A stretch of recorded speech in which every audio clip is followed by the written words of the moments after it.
Hi అండి, నమస్తే. నేను మీ Anjali. Welcome back to Anjali cooking. ఈరోజు మన వీడియోలో కరకరలాడే సన్నకార పూసని శనగపిండి వాడకుండా ఎక్స్ట్రా క్రిస్పీగా ఎన్ని కేజీలైనా ఈజీగా చేసేలాగా చాలా సింపుల్గా ఎలా చేసుకోవచ్చో చూపిస్తున్నానండి. సన్నకార పూసని ఒక్కసారి ఈ ప్రాసెస్లో చేయండి, చాలా బాగుంటుంది. ఒకసారి ఈ ప్రాసెస్లో చేశారంటే ఎప్పుడు చేసినా ఇదే ప్రాసెస్లో చేస్తారండి. సో ఇక లేట్ చేయకుండా ప్రాసెస్ ఏంటో చూసేసేయండి. ముందుగా సన్నకార పూస చేయడానికి ఒక మిక్సీ జార్ తీసుకొని అందులోకి 1 కప్పు దాకా పుట్నాల పప్పు తీసుకొని మెత్తగా గ్రైండ్ చేసుకోవాలి. గ్రైండ్ చేసుకున్న తర్వాత చూపిస్తున్నాను చూడండి. సో ఇలా గ్రైండ్ చేసేసి ఇప్పుడు దీన్ని మనం జల్లించుకోవాలండి. అందుకోసం ఒక వెడల్పాటి పళ్ళాన్ని తీసుకొని అందులో జల్లెడ పెట్టేసి మనం గ్రైండ్ చేసిన పుట్నాల పప్పు పొడిని వేసి జల్లించుకోవాలి. మనం ఈ పొడిని కంపల్సరీగా జల్లించుకోవాలండి.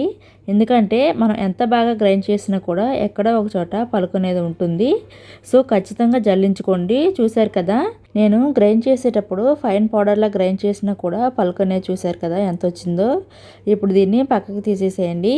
మళ్ళీ అదే జల్లెడలో ఇందాక మనం ఏ కప్పుతో పుట్నాల పప్పు కొలిచి తీసుకున్నామో అదే కప్పుతో ఒక 3 కప్పుల దాకా పొడి బియ్య పిండిని తీసుకొని జల్లించుకోవాలి. మనం చేసే ఈ కారపూస పర్ఫెక్ట్గా రావాలంటే ఇలా చిన్న చిన్న టిప్స్ పాటిస్తే చాలా రుచిగా వస్తాయండి. 3 కప్పుల బియ్య పిండి జల్లించేసుకున్న తర్వాత నెక్స్ట్ ఇందులో 1 టీ స్పూన్ నిండుగా కారం వేసుకోండి. మీరు కావాలంటే 1.5 లేదా 2 టీ స్పూన్ల దాకా వేసుకోవచ్చు.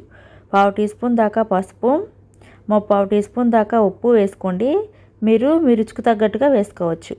అలాగే 1 టీ స్పూన్ నిండుగా వాము పొడి వేసుకోవాలి. మనం చేసేది సన్నకార పూస కాబట్టి వాముని పొడి చేసి వేసుకోవాలి, లేదంటే జంతికల గొట్టం నుండి పిండి దిగదండి. ఆ హోల్స్కి పిండి అడ్డుపడుతూ ఉంటుంది. నెక్స్ట్ 1 లేదా 2 టీ స్పూన్ల దాకా ఆయిల్ని వేసుకోండి. ఆయిల్ని వేసాక ఒకసారి అంతా కూడా మనం వేసిన ఇంగ్రీడియంట్స్ అన్నీ కూడా పిండిలోకి బాగా కలిసేలాగా కలపండి.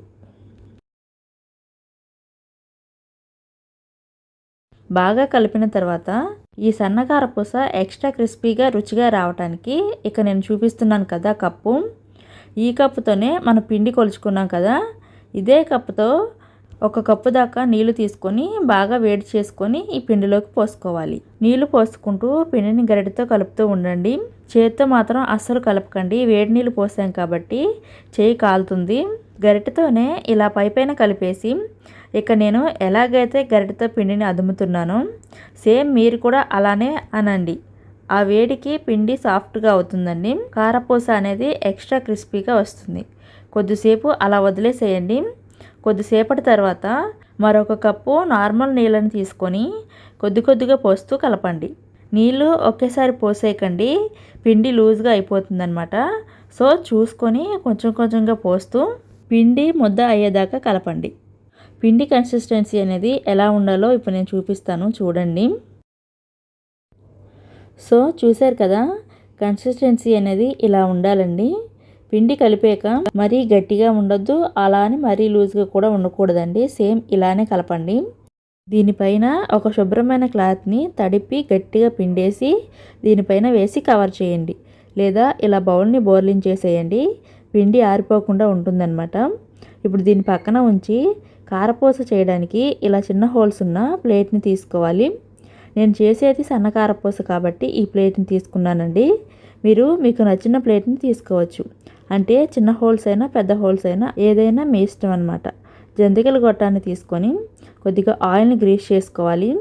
ఇప్పుడు మనం కలిపిన పిండిని జంతికల గొట్టానికి సరిపడా పిండి తీసుకోవాలి. జంతికల గొట్టానికి సరిపడా పిండి తీసుకున్న తర్వాత పైన మూత కూడా పెట్టేసేయండి. ఇప్పుడు దీన్ని రెడీగా పక్కన ఉంచండి. నెక్స్ట్ కారపూస ఒత్తుకోవడానికి స్టవ్ ఆన్ చేసి స్టవ్ మీద కడాయిని పెట్టి అందులో డీప్ ఫ్రైకి సరిపడా ఆయిల్ పోసి వేడి చేయండి. ఆయిల్ వేడయ్యాక మనం జంతికల గొట్టంలోకి పిండి వేసి ఉంచుకున్నాం కదా, అది ఆయిల్లో ఒత్తుకోవాలి. ఆయిల్లో పిండి ఒత్తిన తర్వాత మీడియం ఫ్లేమ్లో ఫ్రై చేసుకోవాలి.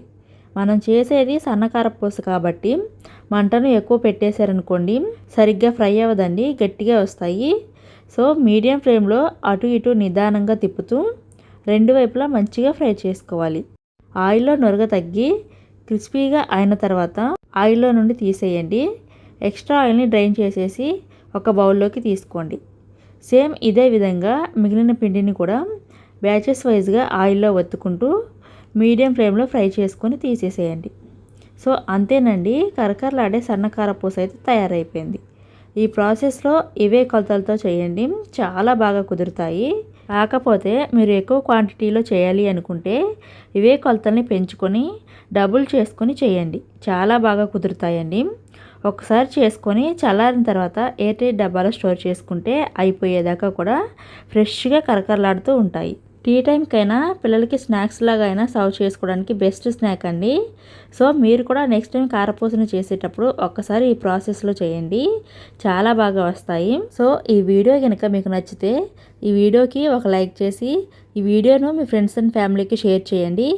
ఇలాంటి మరెన్నో టేస్టీ రెసిపీస్ కోసం మా ఛానల్ను సబ్స్క్రైబ్ చేసుకోండి. Thank you for watching.